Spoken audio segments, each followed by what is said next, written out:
हम्म, क्या पढ़ा था?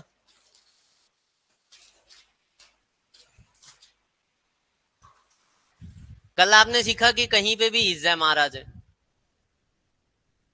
तो उसके साथ क्या आना चाहिए? आईएनजी या फिर थर्ड फॉर्म। सेम कहानी वॉजवर के साथ भी थी, सही थी ना? चाहे इजएमआर हो चाहे वॉजवर हो, दोनों के साथ ही आईएनजी या थर्ड फॉर्म चाहिए। ठीक है। हैज हैव हैड के साथ क्या चाहिए?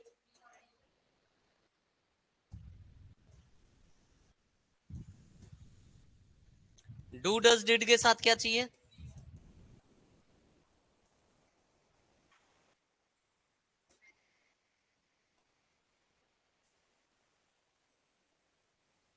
और ऐसे ही मॉडल्स के साथ भी क्या चाहिए? V1 चाहिए, यानी कि नेचुरल फॉर्म। कल ये बातें सीख गए थे हम। ठीक है। तो इजएमआर के साथ आईएनजी थर्ड फॉर्म में आईएनजी कंटीन्यूअस टेंस बनाता है, एक्टिव वॉइस बनाता है, थर्ड फॉर्म पैसिव वॉइस बनाता है। हैज हैव हैड के साथ V3 आएगा, डू डज डिड के साथ नेचुरल फॉर्म, मॉडल्स के साथ भी नेचुरल फॉर्म। ठीक है। ये क्या है? Would rather. वुड रादर क्या होता है? मॉडल होते हैं। ठीक है। फिर ये क्या है? Had better. ये भी क्या होता है? मॉडल। और ये क्या है? कुड। कुड भी क्या होता है? मॉडल। मॉडल्स के साथ वर्ब की नेचुरल फॉर्म। क्या ये नेचुरल फॉर्म है? क्या ये नेचुरल फॉर्म है? क्या करूं? और होल्ड हेल्ड हेल्ड होता है। क्या होता है? Hold held held. ठीक है। आ रहा है सबको समझ में? कोई दिक्कत कोई परेशानी? फंडा क्लियर हो चुका है यहाँ तक का? हमने क्या सीख लिया? हमने सीख लिया हेल्पिंग वर्ब और मेन वर्ब के बारे में। ठीक है। जो हेल्पिंग वर्ब है वो 5 कैटेगरी में है। उन 5 कैटेगरी में से जो 4 है उनका मेन वर्ब की तरह भी यूज किया जा सकता है, अगर उनके साथ कोई और वर्ब नहीं है। एक बात और कल जो बहुत जरूरी सीख के गए थे वो ये थी कि हेल्पिंग वर्ब और मेन वर्ब के बीच में अगर कोई चीज आ रही है तो वो क्या होने वाली है? एडवर्ब। ये जो नोट होता है ये क्या होता है? एडवर्ब। और जो नो होता है वो क्या होता है? नो होता है एडजेक्टिव। फंडा क्लियर है? कोई दिक्कत कोई परेशानी? ठीक है।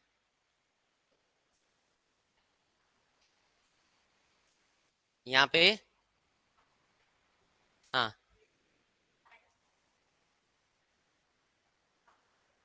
नहीं, हमेशा ध्यान रखना है, सब लोग ध्यान से सुन लो इस बात को। एग्जामिनर जब भी एरर देगा ना, एरर अपने को लेफ्ट टू राइट मार्क करना है। कैसे मार्क करना है? लेफ्ट टू राइट का मतलब क्या होता है? आपने यहां से पढ़ना शुरू किया, ये आपका लेफ्ट है, जब आप इसको पढ़ रहे हो तो ये लेफ्ट है आपका। ठीक है। आपने लेफ्ट से पढ़ना शुरू किया, आपने सबसे पहले क्या पढ़ा? ही। क्या ही में कोई दिक्कत है? फिर क्या पढ़ा? हैड। कोई दिक्कत है? नहीं। फिर आपने क्या पढ़ा? बेटर। बेटर में कोई दिक्कत है? क्या हैड के साथ बेटर आ सकता है? बिल्कुल आ सकता है। लेकिन जब हेड के साथ बेटर आता है तो हेड बेटर एक मॉडल होता है। दिक्कत कहां जाके पता लग रही है? डन में। जहां जाके दिक्कत पता चलेगी वहीं मार्क करनी है। समझ आ रही है मेरी बात? आवाज चाहिए? एरर हमेशा लेफ्ट टू राइट मार्क करना है। एरर हमेशा लेफ्ट टू राइट। एरर हमेशा लेफ्ट टू राइट मार्क करना है। और जब भी रिप्लेसमेंट या फिलर के क्वेश्चन आए, किसके क्वेश्चन है? रिप्लेसमेंट या ना, पहले एक क्वेश्चन करते हैं। एक क्वेश्चन करते हैं।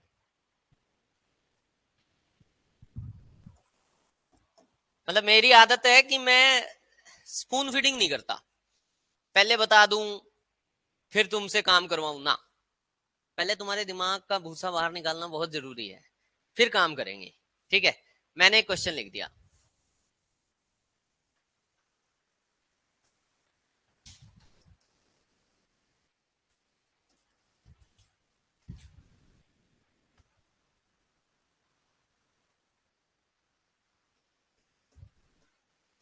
वैसे तो मुझे पता है कि मैं तुम्हें ऑप्शन भी ना दूं ना, तुम तब भी आंसर दे दोगे।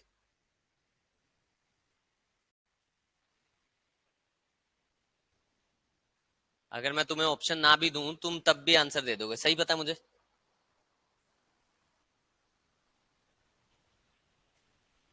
लेकिन मुझे पता है कि तुम्हारी पावर्स को ऐसे जज करना नहीं चाहिए, ऑप्शन दे देने चाहिए।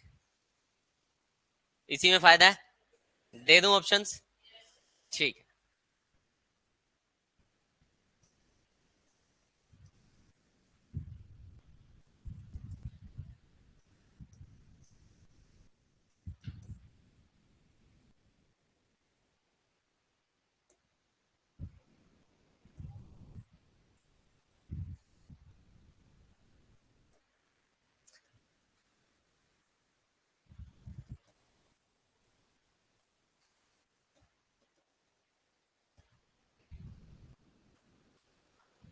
किसी भी क्वेश्चन का आंसर देने के लिए तुम्हें एक दिन पहले भी मैंने समझाया था कि आपको दो चीजें समझ में आनी चाहिए। पहला था उस सेंटेंस का मीनिंग, और उसमें लिखे वर्ड्स का मीनिंग। मेरे हिसाब से सब सेंटेंस का मीनिंग तो समझ पा ही रहे होगे। कोई वर्ड ऐसा जिसका मीनिंग ना पता हो तो आप मुझसे पूछ सकते हो, मैं बता दूंगा। इफ का मीनिंग होता है देखना। फ्रॉन का मतलब होता है देखना। स्टेयर का मतलब होता है देखना।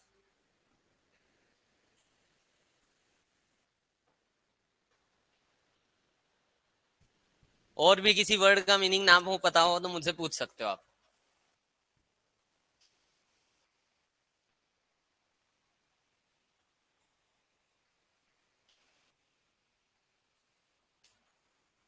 दो लोगों से ऑप्शन आ गया, पीप।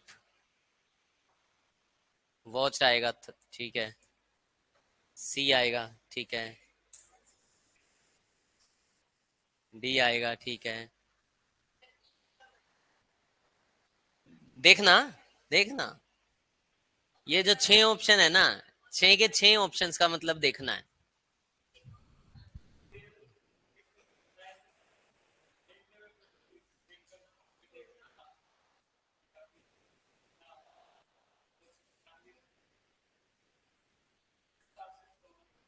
वॉच का निगरानी रखना होता है। निगरानी भी तो होता है, वॉचमैन नहीं होता? वॉचमैन क्या करता है? निगरानी रखता है।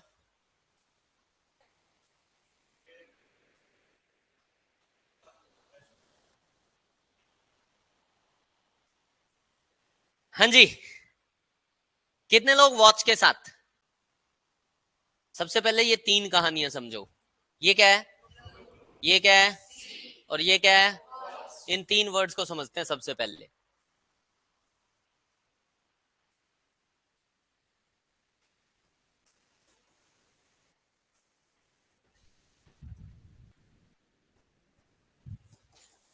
ऐसा तीनों में से कोई वर्ड जो पहले सुना ना हो? सबने सुन रखे हैं? आवाज चाहिए। सबने सुन रखे हैं। तो आज से एक हैबिट इनकलकेट करनी है हम लोगों ने। जब भी हमें वर्ड सेम से दिखाई दें तो भी उनमें क्या डिफरेंस है अपने को ये जानने की कोशिश करनी है। क्योंकि एग्जामिनर जब क्लोज टेस्ट देता है ना, क्या देता है, या फिल इन द ब्लैंक्स देता है, तो वो अक्सर ऐसा काम आपके साथ करता है। दो वर्ड सेम मीनिंग वाले लिख के दे देगा और फिर कहेगा अब बताओ इन दोनों में से कौन सा। तो डिपेंड करता है उन दोनों के एग्जैक्ट मीनिंग पे। ठीक है। ये तीनों वर्ड सबने सुने हैं? आवाज चाहिए। ठीक है, इन तीनों में डिफरेंस देखना तो होता है, लेकिन डिफरेंस तो होगा, तभी तो अलग अलग वर्ड्स हैं।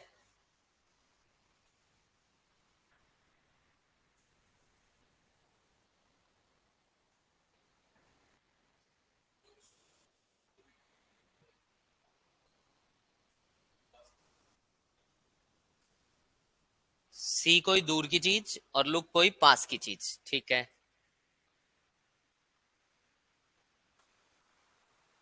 हाँ जी। ठीक है। नहीं, वो निगरानी करने का सेंस होता है। नहीं, निगरानी के अलावा देखना भी तो मीनिंग होता है इसका। अब यहाँ पर देखने वाले मीनिंग पे ही है, आप अभी कहीं और है ही नहीं। तो देखने में क्या डिफरेंस है, किसको कैसे देखना है? सी से कैसे देखा जाता है, लुक से कैसे देखा जाता है, और वॉच से कैसे। अरे वाह। हाँ भाई।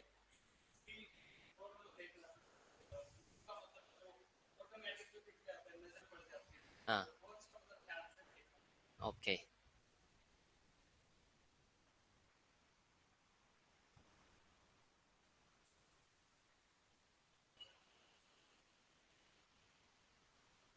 हाँ जी।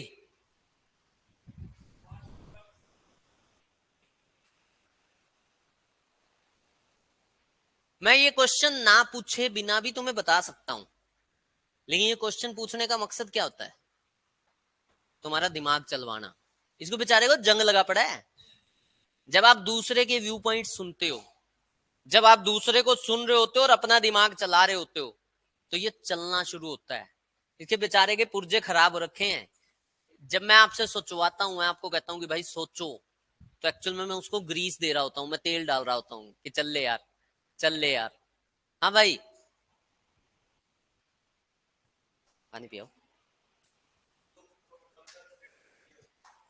लुक फॉर होता है वो।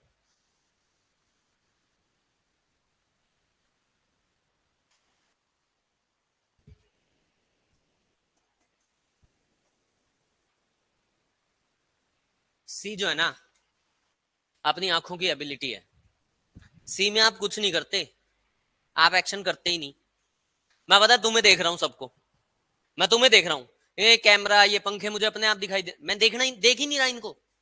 मैं देख तुम्हें रहा हूं, लेकिन मुझे अपने आप दिखाई दे रहे हैं। कोई एफर्ट्स लगा रहा हूं क्या इनको देखने के लिए? तुम लोग मुझे देखना चाह रहे हो, लेकिन आगे वाले की मुंडी धक्के से दिखाई दे रही है। हो रहा है ऐसा? आवाज चाहिए। जब वो गर्दन हिला रहा है तो उसकी गर्दन दिखाई दे रही है। कारण, क्योंकि इनकी एबिलिटी है कि जैसे ही ये खुलेंगी वैसे ही ये कुछ ना कुछ देखेंगी। जैसे ही ये खुलेंगी, जब ये बंद है तो इनकी एबिलिटी खत्म हो चुकी है। सच्चाई है। जैसे इस आंख के आगे ये शटर आया, शटर आते ही इसका एबिलिटी खत्म होगी। तो सी में आपको एफर्ट्स नहीं लगाने, कोई एनर्जी नहीं लगानी, सिर्फ और सिर्फ आंख खोलनी है। तो सी में कोई एक्शन नहीं है, it is an ability, it is a state.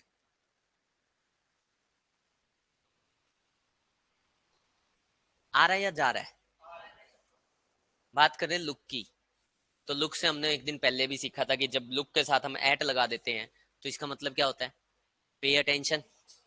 क्या मतलब हो जाता है? Pay attention. ठीक है, तो ये जो लुक है ना, जब हम लुक के साथ जब एट लगा रहे होते हैं तो इसका मतलब होता है पे अटेंशन, यानी कि आप इसमें अपनी एनर्जी लगाते हो। यस और नो? आवाज चाहिए। फंडा क्लियर हो रहा है? जब आंखें खुली हैं तो एनर्जी लगाने की जरूरत है क्या? बोलते नहीं। आंखें खोलने के लिए एनर्जी लगाने की जरूरत नहीं है। आंखें खुली हैं और किसी चीज पे ध्यान देना है, तो क्या अटेंशन पे करने के लिए एनर्जी लगाने की जरूरत है? फिर क्या आया? वॉच। क्या आया? वॉच। होता क्या है, हम हमेशा कहते हैं I am watching a movie. क्या कहते हैं हम? Watching a movie, I was watching match. तो जब हम बोलते हैं I am watching a movie, I was watching match, तो इसमें लुक या सी क्यों नहीं बोलते?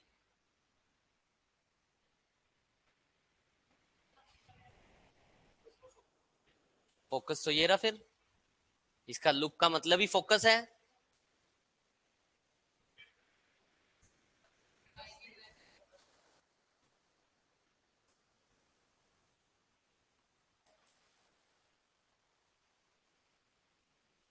आप वॉच उन चीजों के लिए यूज करते हो जहां फोकस तो है ही है। फोकस तो यहां सबसे ज्यादा था, यहाँ फोकस ज्यादा नहीं है। आप मैच देखते देखते खाना खा रहे होते हैं, तो फोकस तो यहाँ ज्यादा है। यहाँ फोकस ज्यादा नहीं है, यहाँ क्या ज्यादा है? टाइम। जब मैंने कहा लुक एट द बोर्ड, तो आप बोर्ड पे कंटिन्यूअस 25 मिनट आधा घंटा देखते रहते हो ना। जैसे डांट पड़ रही है, आपने मुंह नीचे कर लिया, पेरेंट्स ने कहा लुक एट मी, तो आप पेरेंट्स को ऐसे आंख फाड़ के देखते रहते हो आधे घंटे तक, या देखा और फिर वापस? लुक एट का मतलब होता है pay attention for a while, थोड़ी देर के लिए।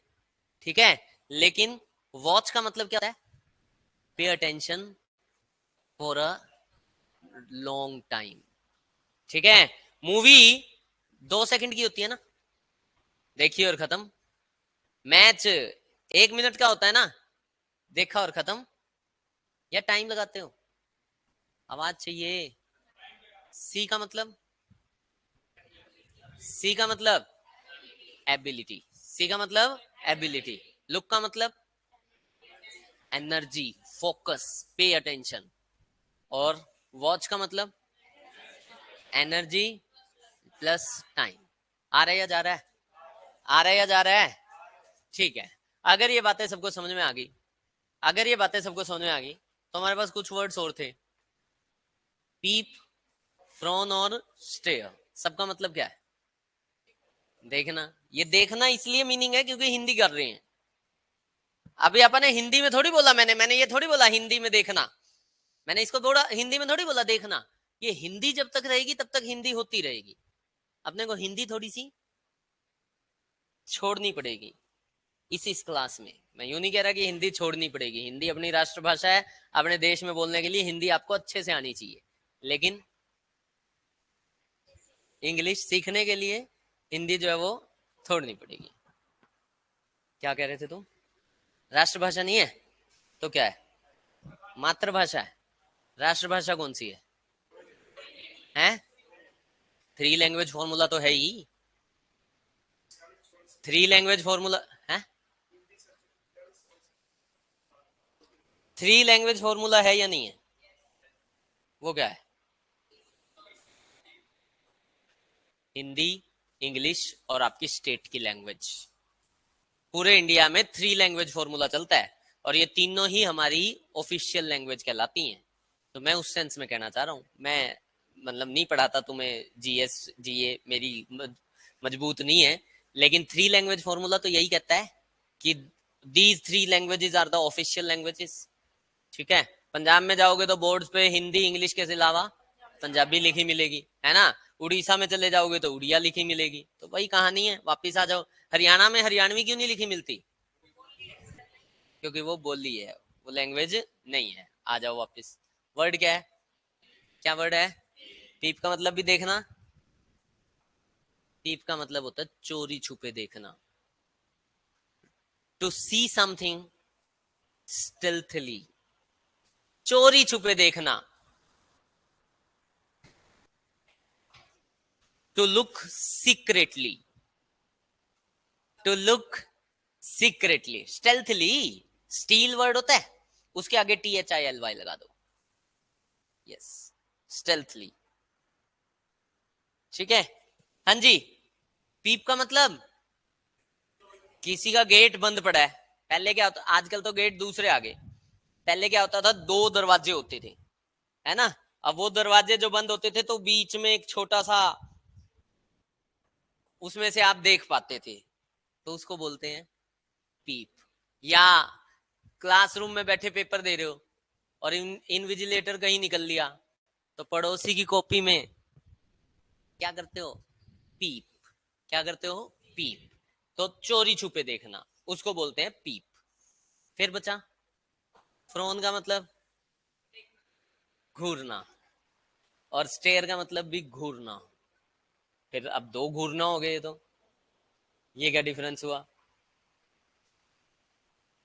जब आप किसी को फ्रोन करते हो ना, तो सामने वाला हो सकता है रो पड़े। छोटे बच्चे को अगर फ्रोन करोगे तो रोन लग जाएगा।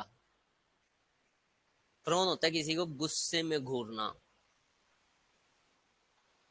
To look at somebody in anger, to look at somebody in anger, उसको बोलते हो फ्रोन।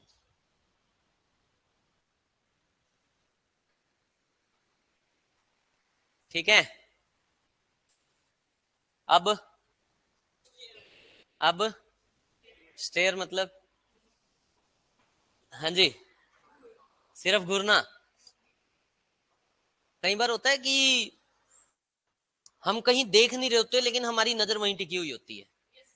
हमारा दिमाग तो कहीं और होता है। अक्सर क्लासेस में ये अक्सर हो रहा होता है, जब मतलब बात चल रही है, मैं कुछ बता रहा हूँ और दिमाग कहीं और ही पहुंच गया। मैं जो कहता हूँ कि भावनाओं में बह गए। ठीक है, तो दिमाग कहीं और है, देख मेरी तरफ ही रहे हो, और हाँ भी ऐसे गर्दन पे गर्दन मारी जा रही है। तो वो गर्दन पे गर्दन जो मारी जाती है, उस समय पे कहानी समझ में आती है कि शायद स्टेयर चल रहा है। तो स्टेयर का मतलब होता है एक टक लगा के देखना। कैसे देखना? अब इसको अंग्रेजी में कैसे कहेंगे?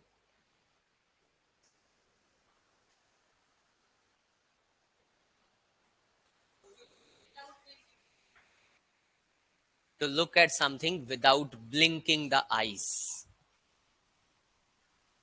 To look at something without blinking the eyes. Blink समझते हो ना? ठीक है? To look at something without blinking the eyes. ठीक है? आया सबको समझे? ठीक है?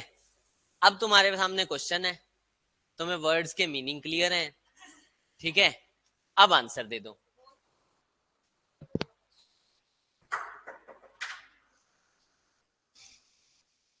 हाँ जी, अभी भी ऑप्शन अलग अलग है। चलो शुरू से, वॉच के साथ, वॉच के साथ, ठीक है। पीप के साथ, सी के साथ, लुक के साथ। लुक ने ऐसा क्या कर दिया भाई? फ्रोन के साथ, स्टेयर के साथ। क्यों स्टेयर? कह रहे एक बार घूर लो, तुम्हें कल्प्रिट का पता लग जाएगा। कल्प्रिट कौन होता है? दोषी, जिसने कोई काम, गलत काम कर रखा है, गलती कर रखी है, उसको बोलोगे, ठीक है? तो कहना क्या चाह रहा है ये सेंटेंस?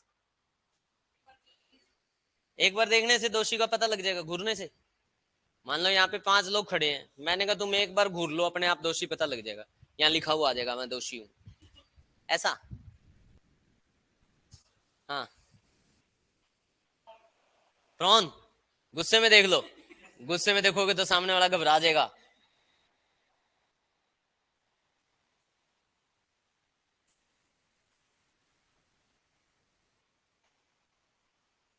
पीप के साथ कितने थे? चोरी छुपे देख लो, ये पता लग जाएगा कल्प्रिट कौन है।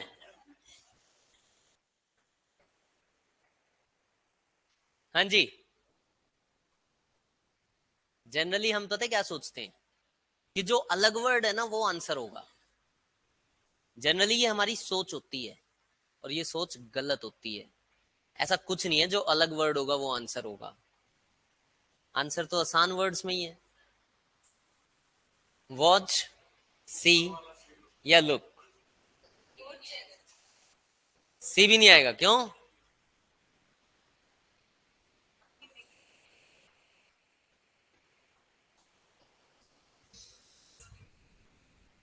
हाँ जी, अब तो तुम्हारे पास 3 ऑप्शन है, 3 ही चूज करने हैं, 3 में से चूज करना है फटाफट। वॉच या लुक या सी? सी के साथ,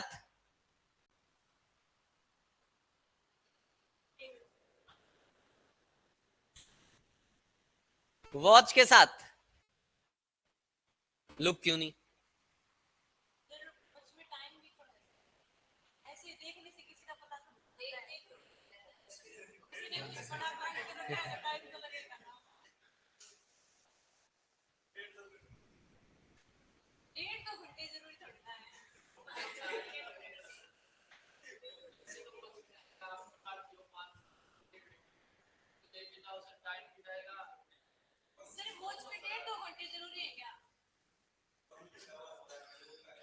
क्यों?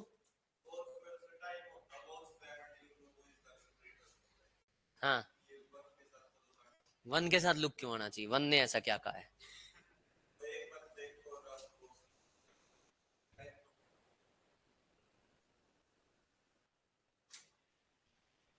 हाँ जी,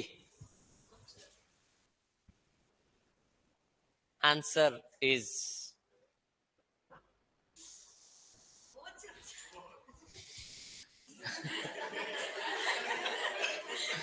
आंसर इज, आंसर इज,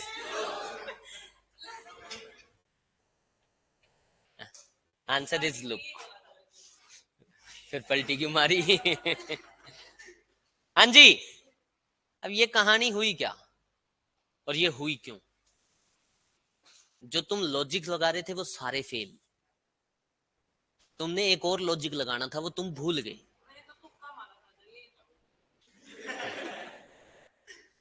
तो एक लॉजिक लगाना था, जो तुम भूल गए। तुम सिर्फ मीनिंग की गेम खेलने लग गए। लेकिन हमने तो पहली क्लास में ये सीखा था।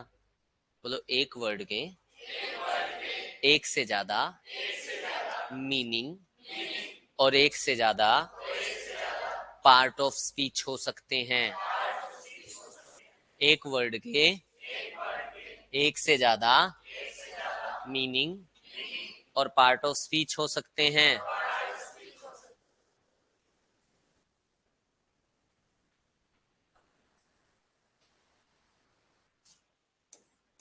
यहाँ पे चाहिए थी नाउन। यहाँ पे चाहिए क्या थी? नाउन चाहिए थी। और हम लगा क्या रहे थे? पीछे वाला एसी बंद कर दो।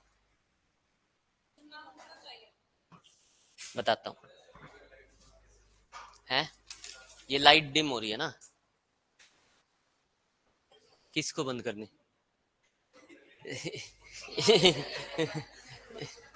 एक लाइट थोड़ी है, ये बंद करनी है।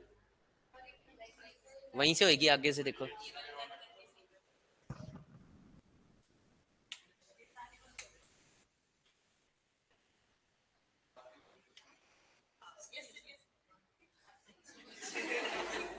वहाँ काड़ा हो गया मैं जमा। वहां जो बैठे होंगे उनको ये लग रहा होगा भूत पड़ा रहा है कोई।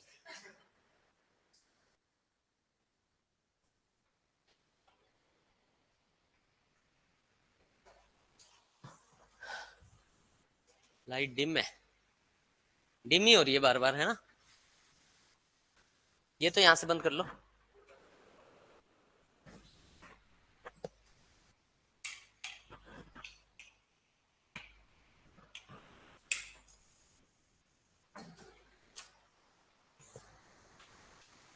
हाँ जी, यहाँ तक की बातें क्लियर होगी? ठीक है। अब कहानी क्या थी? कहानी ये थी, इस सेंटेंस में आप ढूंढ रहे थे वर्ब और इसमें चाहिए था नाउन। अब क्वेश्चन उठता है, क्यों? अगर यहां वर्ब चाहिए, मान लेते हैं आपकी बात कि यहां पे चाहिए वर्ब, तो मुझे एक बात बताओ, वन सिंगुलर या प्लूरल? वन सिंगुलर या प्लूरल? कोई भी वर्ब सिंगुलर कब होती है? कोई भी वर्ब सिंगुलर कब होती है? जब उसमें क्या लगा होता है? S C I S. क्या इसमें एस सी आई एस किसी भी ऑप्शन में लगा हुआ था? अगर इन ऑप्शन में से वर्ब आंसर होती तो वर्ब के साथ एस या ईएस होना चाहिए। और कल ही सीख के गए हो ये बात। तो भाई, अगर सिंगुलर सब्जेक्ट है तो उसके साथ वर्ब कैसी चाहिए? सिंगुलर। और सिंगुलर वर्ब की पहचान क्या है? S C I S. किसमें एस सी आई एस लगा है?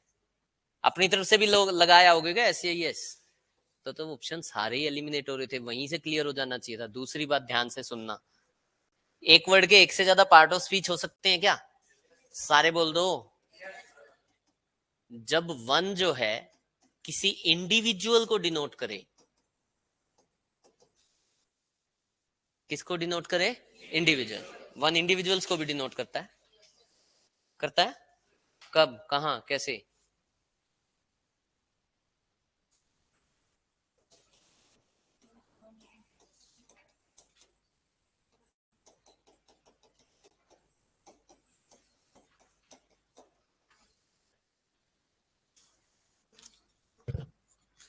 क्या लिख दिया? One must do once duty. क्या मतलब है इस सेंटेंस का? हर इंडिविजुअल को अपनी ड्यूटी करनी चाहिए। यस और नो? यही मतलब है। यहां वन किसको डिनोट कर रहा है? इंडिविजुअल। किसको डिनोट कर रहा है? इंडिविजुअल। जब वन किसी इंडिविजुअल को डिनोट करता है तो वो प्रोनाउन होता है। जब वन किसी इंडिविजुअल को डिनोट करता है तो वो क्या होता है? प्रोनाउन। ठीक है। और अगर वन प्रोनाउन होगा,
उसी को पता है सारी बातें।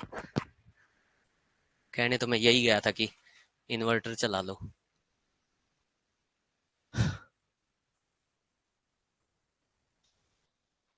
हाँ जी, चलो। सेंटेंस है one must do once duty. अब ये जो सेंटेंस है one must do once duty, यहाँ पे वन क्या काम कर रहा है? इंडिविजुअल का। और जब भी वन इंडिविजुअल को डिनोट करता है तो ये क्या होता है? एक प्रोनाउन। क्या होता है ये? प्रोनाउन। अगर वन इंडिविजुअल को डिनोट कर रहा है और प्रोनाउन है तो वन सिंगुलर है। यस और नो? आवाज चाहिए। और अगर ये सिंगुलर है तो सिंगुलर के साथ वर्ब कैसी चाहिए? सिंगुलर। और सिंगुलर वर्ब कौन सी होती है? जिसमें एस या ईएस होता है। ठीक है, पहली बात क्लियर होगी। दूसरी बात, वन एज एन एडजेक्टिव भी यूज हो सकता है। कैसे यूज हो सकता है? As an adjective. जैसे one boy met me in the morning. क्या सेंटेंस लिख दिया मैंने? One boy met me in the morning.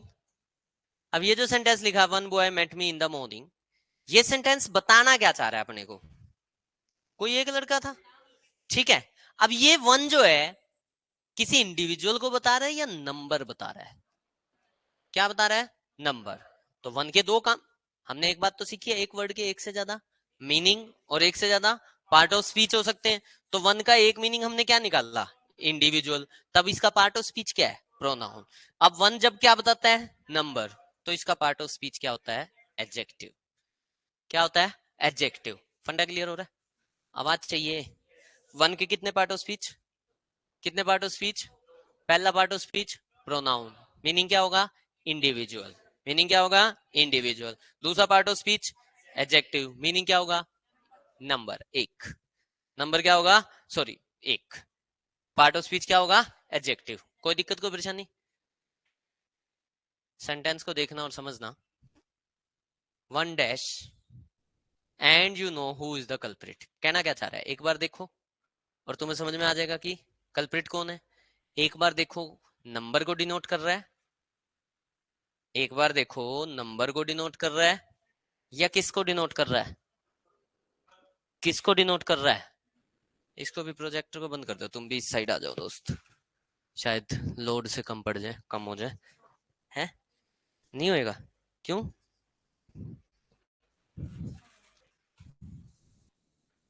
Hmm.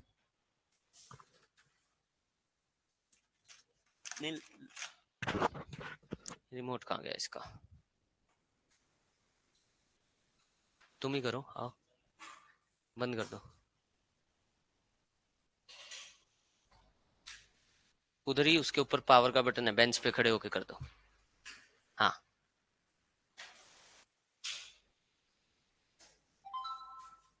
Power का बटन है। हाँ, एक बारी और बस, थैंक यू।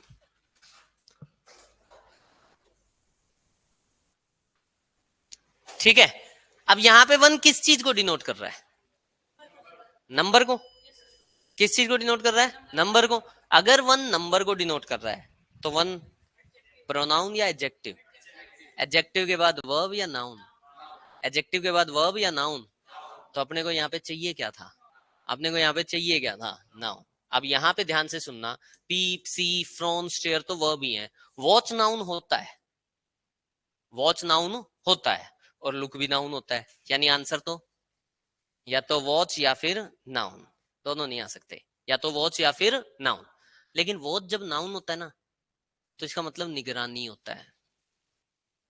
वॉच जब नाउन होता है तो मैंने बोला he is under my watch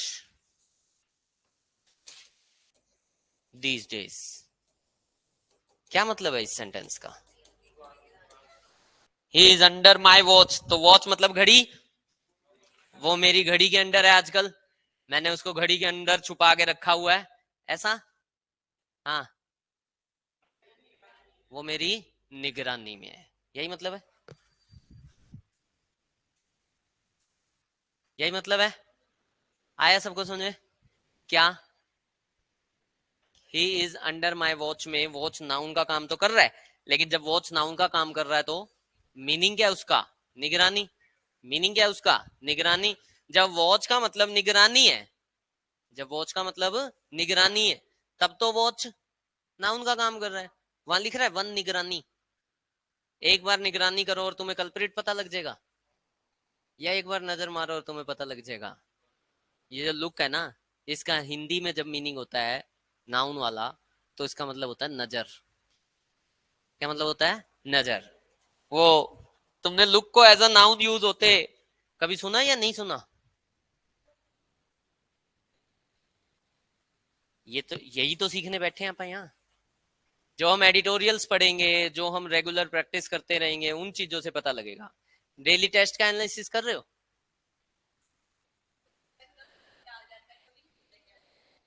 कैसे?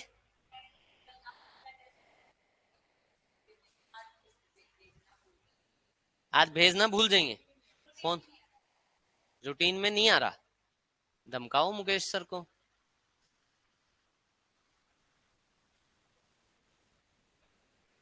उससे इंप्रूवमेंट ज्यादा हो रही है। नवीन सर ने तो ज्वाइन कर लिया जाके।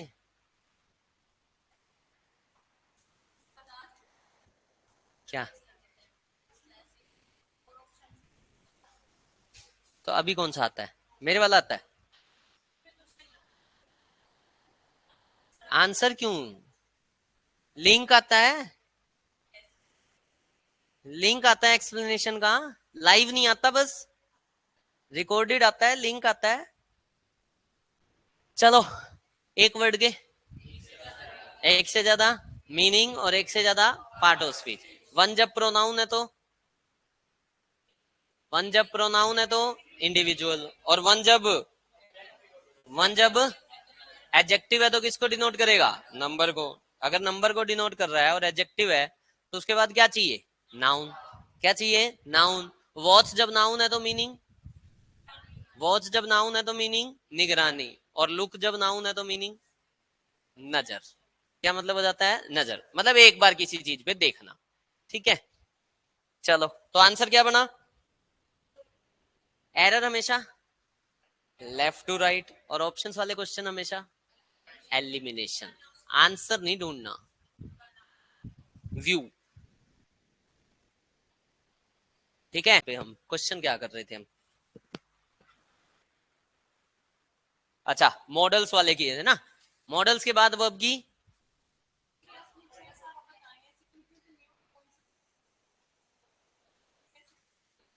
कैसे समझा रही?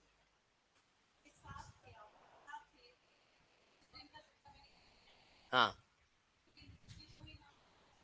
ये दो ही नाउन क्यों है? देखो, कभी भी किसी, वैसे तो अब ये क्या होगा अगले 10-12 दिन में, आज तुम्हें एक बात 100% क्लियर है कि अगर किसी वर्ड के साथ आईएनजी लग सकता है तो वो वर्ब होती है। क्लियर है? ऐसे ही तुम्हें एक बात क्लियर है कि हेल्पिंग वर्ब और मेन वर्ब के बीच में अगर कोई चीज आई है तो वो 100% एडवर्ब है। ठीक है? ऐसे ही धीरे धीरे धीरे धीरे नाउन के बारे में बहुत सारी चीजें क्लियर होंगी। अभी कुछ बताता हूं, देखो। अगर कोई वर्ड नाउन है ना, क्या है? नाउन, तो उसके साथ ना आर्टिकल लगा के देख लो। क्या लगा के देखो? आर्टिकल। अगर आर्टिकल के साथ आप उसको बना पा रहे हो ना, तो वो नाउन है। अगर नहीं बना पा रहे तो, अगर नहीं बना पा रहे तो वो नाउन नहीं है। आर्टिकल लगा के देख लो। या फिर आपने पोजेसिव्स देखे थे, वो लगा के देख लो। या फिर क्वांटिफायर लगा के देख लो। या फिर चौथा, चौथा डेमोन्स्ट्रेटिव।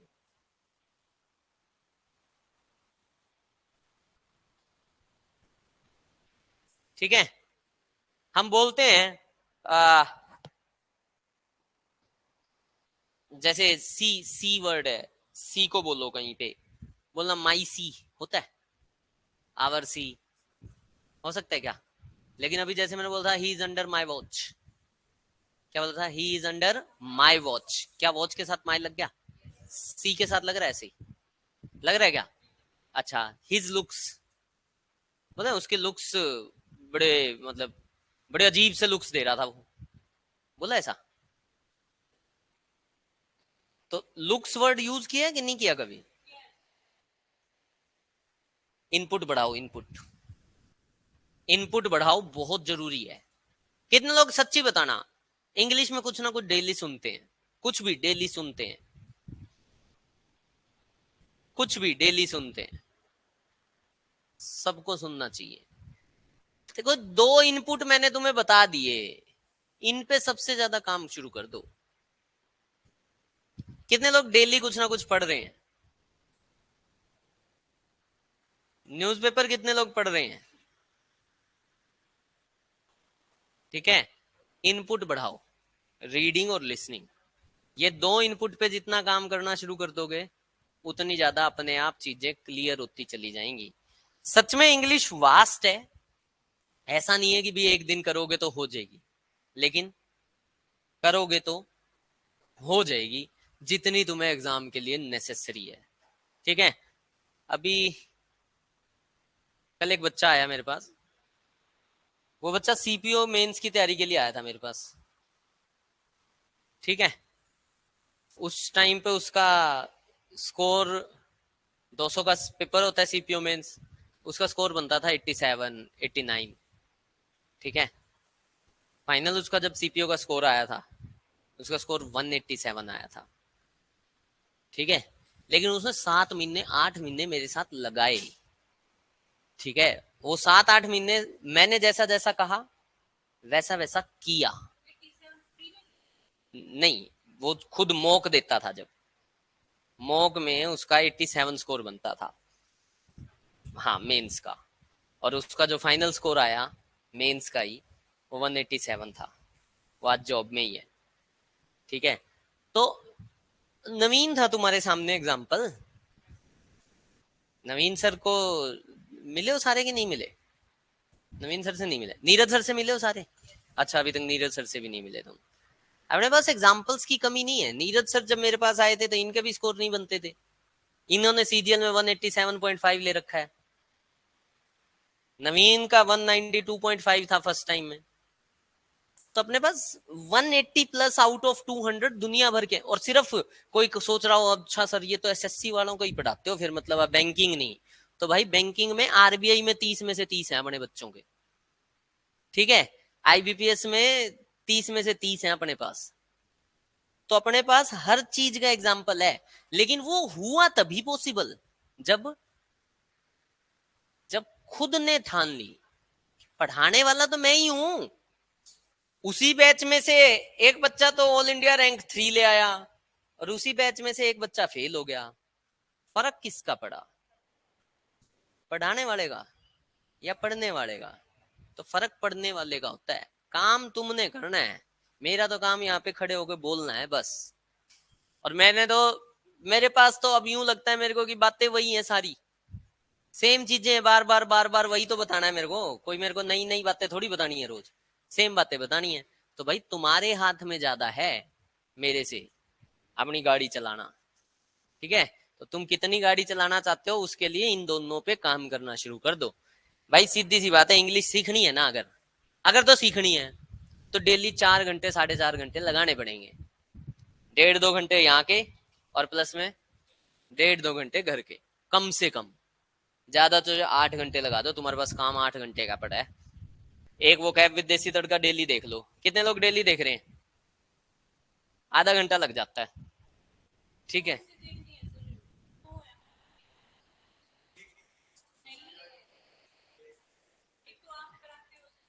हाँ वही है। वो छोड़ दो अभी, पहले ये कर लो। हाँ, वो कैब विद देसी तड़का पहले एपिसोड से 60 67 69 है। ठीक है, वो 60 वीडियोस कर लोगे, गारंटी देता हूँ आपके पेपर में टेस्ट में आने वाले जितने भी वर्ड्स होंगे, मिनिमम 50%, मैक्सिमम तो 100% ही है, मिनिमम 50% मेरे करवाए हुए वर्ड्स आएंगे।